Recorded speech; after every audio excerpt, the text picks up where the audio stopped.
Are you still with me, Riwe Pampanga? Yes! One thing that she mentioned that really caught my attention when I was listening is that joining here in Riwe, it will not determine, no matter what background you have in the past, you can be part of Riwe. Doesn't matter which background you came from, doesn't matter which educational background that you have in the past, for as long as you have a good attitude and the willingness to learn, then definitely Riwe International is the platform for you. Am I right? Correct. So once again, can we give Riwe a big round of applause?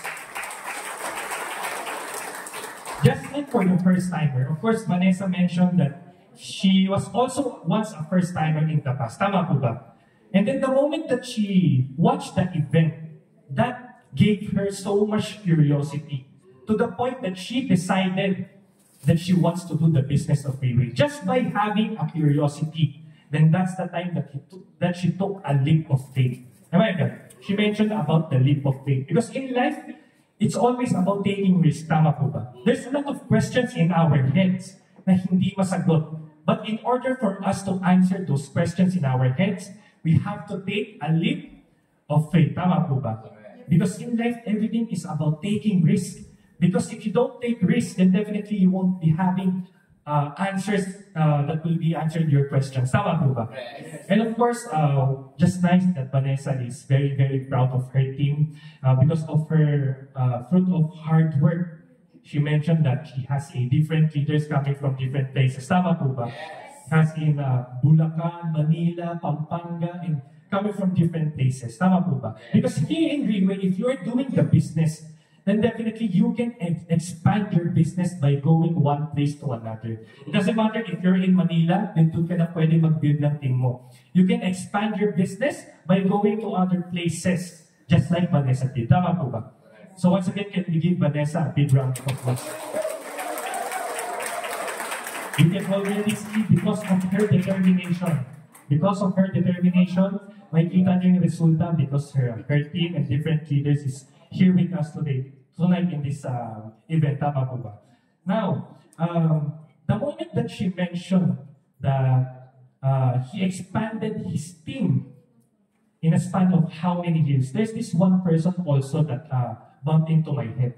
If Vanessa has a team in different places locally here in the Philippines, this next speaker, I tell you, expanded her team internationally. Right, for this leader, she don't have just team here in Pampanga, not just in, Posalubio, not just in Manila, but this person also has a very big team in Brunei. Brunei? Now, every time I'll be calling this leader, she will always say, sir, I'm in Brunei right now. Now, the second call that I'm going to take, sir, I'm here in Philippines. Now, sir, in the event in Manila or in Pampanga, if you need speakers, I can volunteer, sir. I want to speak, I want to share. Because there is something that I achieved when I came back from Brunei. And I want to share it to the Filipinos as well in the Philippines. Now, if this is the kind of leader that you are hearing from my words right now, coming out from my mouth, then definitely I know that each and every one of us has this curiosity as well to hear their story. Tama po ba? Yes. But the question is, are you all ready, Riwe Pampanga, for our next speaker? Yes. So with all that being said, please help me all welcome and give a big round of applause for our team, Elite Pavo, Arlene Esperanza.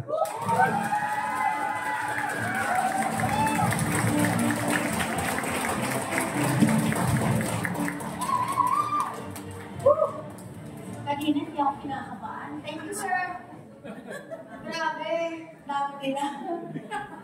Okay, nag-practice po ako kanina ng paano ba tawagin yung good morning in Kapampangan? Maya ka?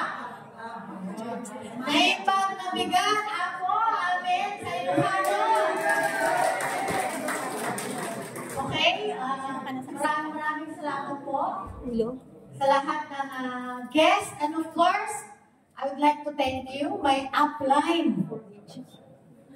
Doc. My upline nandito po, Sir Eric Chok, our team. And of course, hindi po mawawala ang aking mentor, Dr. Ansena.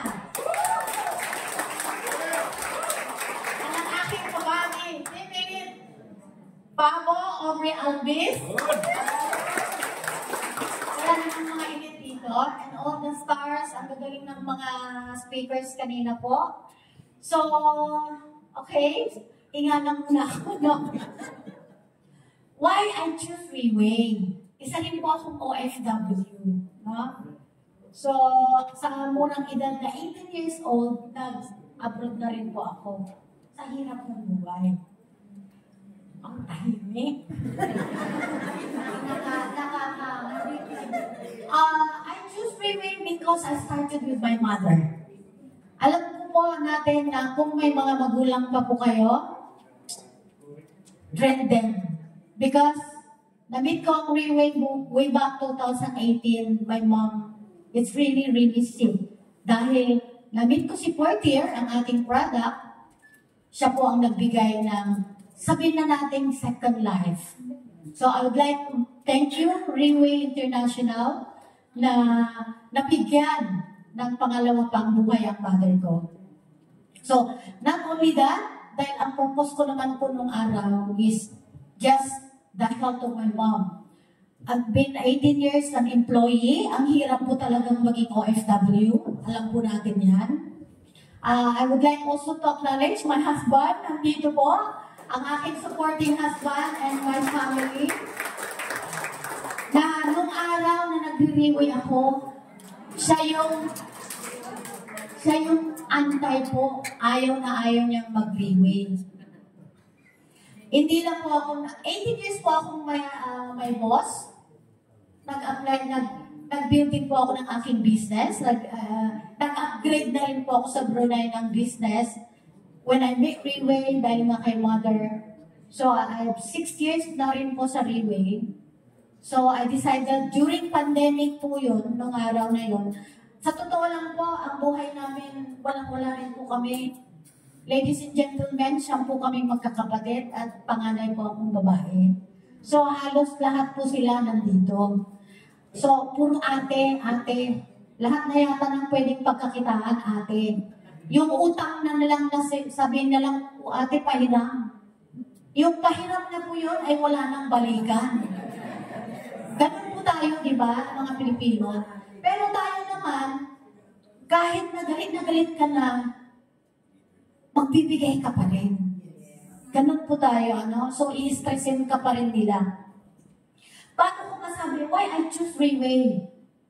Dahil ang laki ng nabago ni Reweigh compare sa aking business. I'm a executive marketing. Ang ganda lang tignan, pero nagbibenta po ako talaga ng kurtina.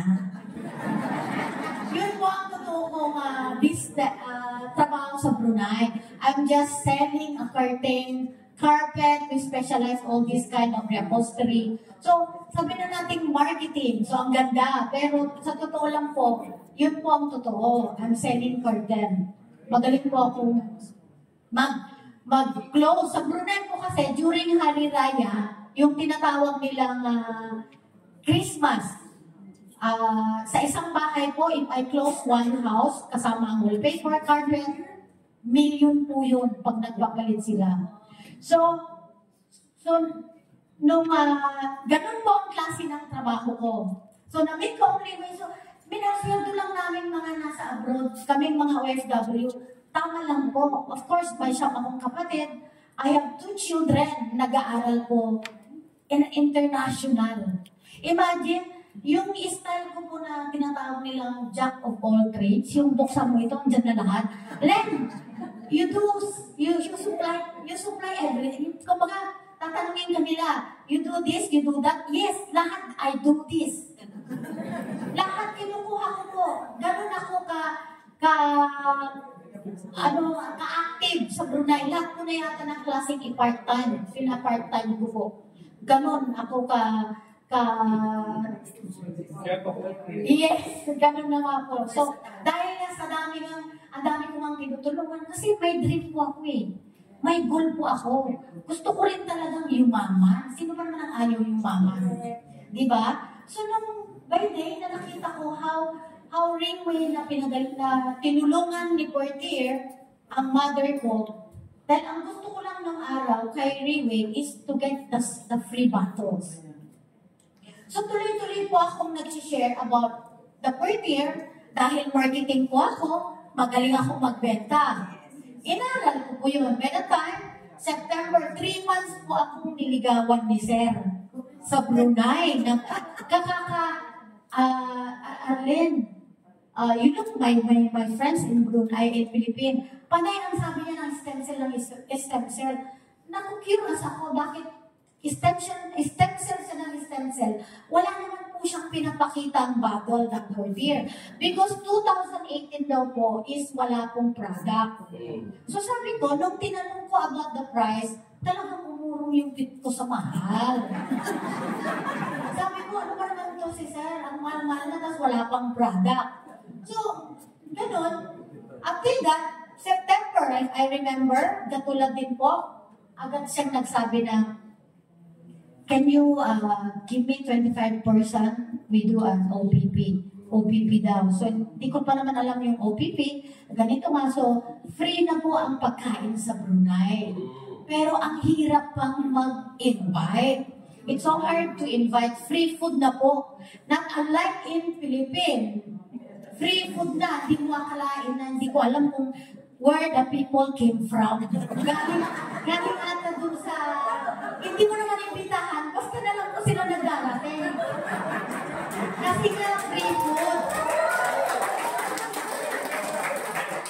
So nakaugalihan naman na namin po nung araw, kahit kaming magkakapatid, although tama lang, talagang lalo nung pandemic, we give something sa mga talagang nasit na COVID. I mean, yung mga, alam na naman namin, yung talagang kailangan ng mga ibang pamilya. So, not only my family, talagang namimigay po kami.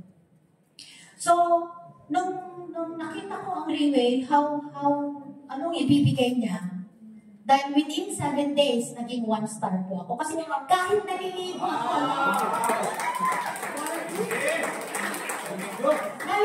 ako, iniisip ko na kung sino who I'm going to share about the product. Kasi, ladies and gentlemen, sa Brunei, free medical po yan. So ngayon, when I'm showing the picture of my mom, pakita ko lang yun, automatic. Because my mother last time, within 1 year, she come to Brunei 4 times because she bringing my yung mga bibenta ko, yung mga bangus, mga frozen, gano'n. Gano'n po ang ugali ko noon. Talagang wala po akong pinapalagpas. So nung nakita ko, when I compare about Riway International and to my business, ang business ko po is by season lang yun eh. Actually, kung hindi ka talaga famous sa Brunei is a small country. Napakatahimik po. Ang sarap manirahan po doon. Nandun si Sultan. Kasi dati nababasa lang natin ang Bulkia. So, ngayon, way back yung trabaho ko nga, kung hindi ka talaga, yung trabaho mo na ganun, kung hindi ka kilalang-kilala, hindi ka makaka-close ng gano'n. Kaya sinasamahan ko ng iba't ibang strategy. So when I look to Riway, na within 7 days na, because what I want is only free bottle, naka-commission po ako within 1 week ng 100,000+. So kinumpare ko po yun. So 2019, magpa-pandemic na po, So, tuloy-tuloy pa rin. Nung nakita ko, dahil nag-pandemic po, nag-pandemic, 2 taon po tayong na-stuck kami ng Brunei. So, Doc Ann and Sir Eric stay in Brunei at talagang trinabaho namin ang Riway. At nakita ko po, I really do Riway 100% noong 2021. That's why I achieved Team Elite Pabo, January 2021. That was during pandemic. So, maalala ko pa po nung araw, hindi po ako bumibili ng cellphone, always na brand new, always second hand. Pati po sasakyan, second hand din po. So when I start doing Riway, nakabili na rin po ako ng brand new brand new na car, brand new cellphone. So nakita ko talaga kung paano ako binago ni Riway. So for 30 years in Brunei, na alam ko rin na ang Malaysia is kalapit lang po. Diba? Kasi ang mindset ko lang ng araw, ang amo ko eh. So meaning, nasabi ni Sir Eric sa akin na, what are you doing in Brunei? Tandang-tanda ko po yun. The money is in your country. Yes, she said that. And pag nililibre niya po ako, ang credit card niya po, BDO. So sabi ko, Pilipino ako, foreigner siya. He got a credit card of BDO. Ako wala. So talagang nakakapagtaka at bakit sila ay nanirahan na sa Pilipinas at tayo mga Pilipino na andun sa ibang bansa. So na-curious ako at I always heard from him na you spend your time 50% to the successful people, and one day you will be like them. So lahat, ang laki ng naitulong sa akin nitong upline ko. So I'm so thankful sa inyo. So, yun nga, nung nalaman ko na katabi ko lang pala ang Malaysia, so when kumikita naman na ako ng sarili, hindi lang po ang sarili ko ang nadala ko sa ibang bansa, kundi pamilya ko po. Marami na po na akong napuntahan na bansa with my family, like Kuala Lumpur, naman samantalang nung araw ng Malaysia, hindi ko mapuntahan. So, I've been to, first na pala in-invite ako ni Sir Eric, that was 2018, LRN in Singapore, the national, I think 2018 yun, sa Singapore National Stadium. Talagang kitang-kita ko yung mga panaka-discipline ng mga tao. It's almost 80,000 people. At since mga tinilit yung mga kasama namin, nasa baba po kami, we're on down. Or in the near to the stage. So, grabe, sabi ko sa sarili ko, I'm just only a OFW na hindi man ako katulad nila, ng mga doctors, engineers, but kasama ko sila, we are same. So, napaiyak ako dahil sabi ko, thank you Lord. I always say thank you Lord dahil napasama ako sa ganitong industry. So 2018, hindi pa rin ako nabilib sa kanila. So nung tuloy-tuloy na po after ng pagka tinilit ko, tapos na ang pandemic, lumabas na po kami ng iba-ibang bansa. For another pa po na sinamahan ko kay Sir Eric, that was in Thailand. My money is only 5,000 peso. Opo, dahil libre nga po, dahil I hit the ranking, lahat shoulder yun ng aking apply. So, ganun din po ang ginagawa ko ngayon sa aking team, Puso Rubio, sa Pampanga, and Valenzuela. Wala nandito pa lang mga taga-Valenzuela. So, kaya ko na rin po silang i-free of trip. O, diba? Nasamantalang nung araw, Diyos ko, walang-wala ka, nung mag-grocery ka pa nga, kailangan mong tignan yung mga presyo. O, diba? Pero ngayon, mag-grocery ka, anak. Okay. Diba? Hindi mo na titignan ang price ng asukal. Ngayon, ang asukal mo equal. Diba? Abang mo kaya ng asukal. So, meaning, bakit ko sinasabi ito lahat? Sinishare ko sa inyo lahat. No? Dahil gusto ko rin po na makatulong sa inyo kung paano ginawa, paano nabago ni Riway ang buhay ko. Not only my life, my family, and my sibling, and your parents. Kaya mo nang bigyan ng magandang kung ano man ang gusto ng kainin o idamit ng mga magulang mo at mga sibling mo, kaya mo na wala ka nang, hindi ka na nai-stress, hindi ka na nagagalit, basta mayroon kang ibigay. Tama po, di ba? Yes! Oh. So, again, nung umuwi ako, after 3 months plus na po ako sa Philippines. Sabi ko, kasi may na-challenge akong leader ni Sir Eric na taga-Jexan and she'd buy a house in Pampanga. Sabi ko, ako yung taga-Norte, from the North. Supposed to be, andito ako. Dapat, sabi nga nung LRN, kailangan makipag-compete. Kung pwede ko lang na surpass si Sir, I can be also a team supreme.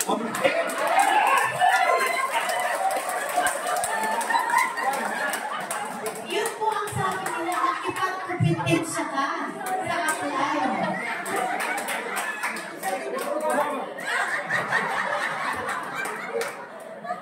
Totoo yun. Huwag niyong, kasi apply mo nga siya, akala mo hindi mo na ipapasa. Kailangan surpass mo yan. Kasi kailangan mo na i-click mo siya na maging ganun ka rin. Diba? Yes! But one day na.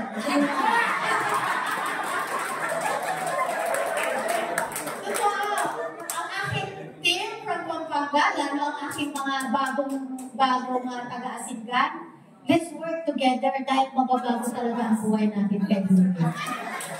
Ano po, hindi po kami, because I'm really proud to be a part of Freeway International. So pwede natin palakpakan ang Freeway.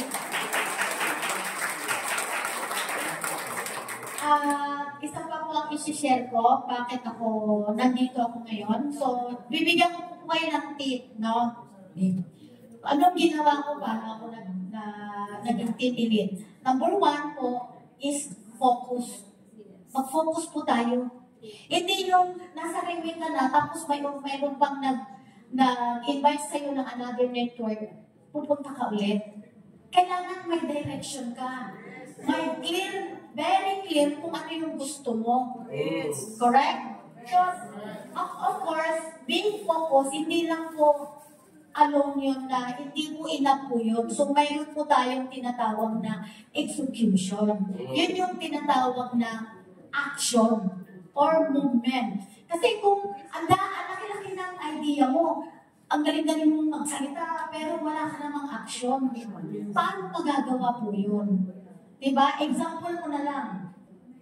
Yung paggising po natin ng umaga at hinanap mo yung mga problema, challenges na hindi naman natin, ang laking bagay na po yun na para aksyonan mo. That is we call execution. So, hindi lang din po yun. There is another na ginawa ko, yung adaptability. I know, ang hirap po nang mag-rewing, sa totoo lang. Grabe po. Nandyan yung mga kaibigan ko, andyan na si Arlene. Sasabi na naman ng OPP. Oo, alam niyo po, kung sino yung na-invite dito sa inyo na sabi niya, basta sumama ka. Sige na, katulad mo, ayan, nandyan si ate. Basta pumunta ka kasi may libreng pagkain. O, di ba? Basta, kanina nga, yung invite mo na taga-Bulacan, basta sumama ka. Hindi sumama eh. O di, wala. Sabi ko naman, hindi natin kawalan yung mga hindi sumama. Sila ang nawalan. Correct? Totoo po. So guys, isa pa, bakit na yung mga nawalan na tuloy ako. So, isa pa, ang adaptability. Yun na nga, yung third na inadapt ko dahil nga ang hirap kong mag-reway. Pero tuloy-tuloy lang po ako. Yung mga kaibigan ko na napakarami sa Brunei, siguro 10 na lang naiwan.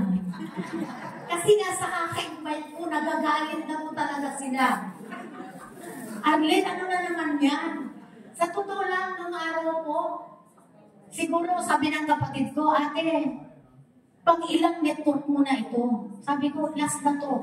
Alam niyo po ba na ang network ay ang office nasa Ortigas? Yes. Kasi yung natawag ako sa Pilipinas, Midang, kunin mo yung aking sabon, kunin mo yung benta kong kape, kunin mo yung benta kong machine. Tapos nitong huli, Ate, Riway, ano tong Riway? Pero sa isang bote lang na pinadala ko sa kapatid ko, my life is changed because of my mom. Kaya sabi ko, ito na Armida ang last kong networking. Which is totoo po. I'm already coming 7 years, this coming December 2025. Grabe, opo. Galit na ang kapatid ko dahil palaging pumupunta sa Ortigas para kumuha ng paninda ko. Pero, balik na tayo sa adaptability. Katulad yan, minsan, kailangan din natin mag-isip na tayo ay like a surfer. Diba? Dahil nga, ang hirap mag-freeway. Sometimes, we have to sundan mo yung agos ng tubig, ay yung agos, the wave, ang alon. Hindi natin control po yun. Pero ang kaya natin ay yung to learn to ride them para masundan natin. So ang ginawa ko, I follow my leaders. Kung ano yung sinasabi niya, yes, lahat puro yes.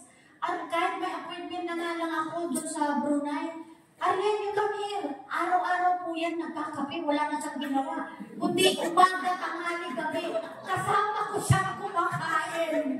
Sabi ko pa nga, ito ba ang trabaho niya? Pero she earning millions. In Ringwing. Grabe, pinakita niya yung account niya. 1 month, 120,000 Singapore dollars. Kaya joke, isang mayaman na po sa Brunei. He is a developer, pero nasa Ringway.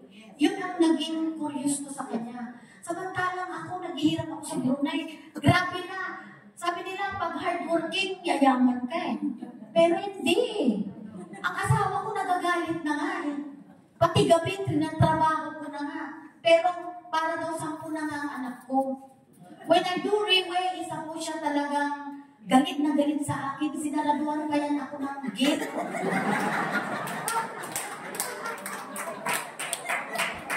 Tatlong beses po niya akong sinaraduhan. Hindi lang po yung gate. Pati yung aside dun sa main gate, may isa pang gate. Eh yung sa kwarto, may susi naman na ako. So, syempre, dahil nga, late nga, sabi nga niya, Miss, gabi na.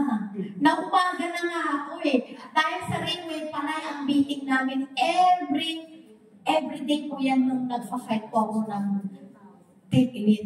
Grabe, iba. Pero, sabi nga nila, you do Ringway 1 year, 2 years, you will enjoy 20 years. So, napakaganda po yun.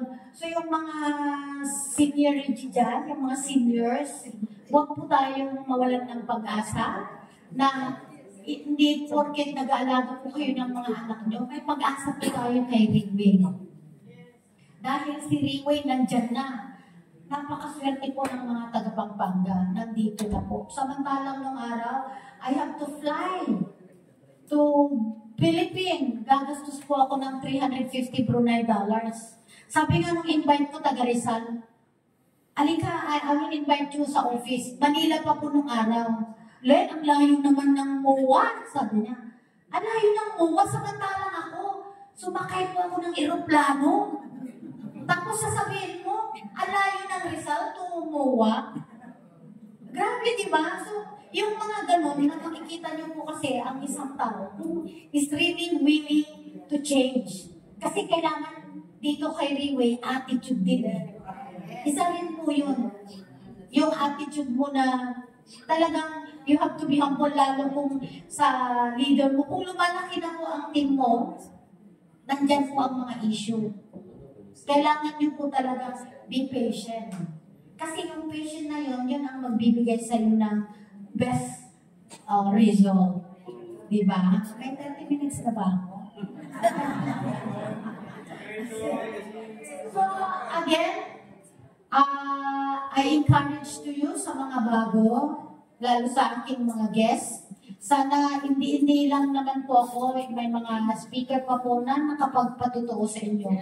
How Ringway is good, amazing company nandyan na. It's a matter na lang po na mag-decision na lang tayo. So, maraming salamat po. And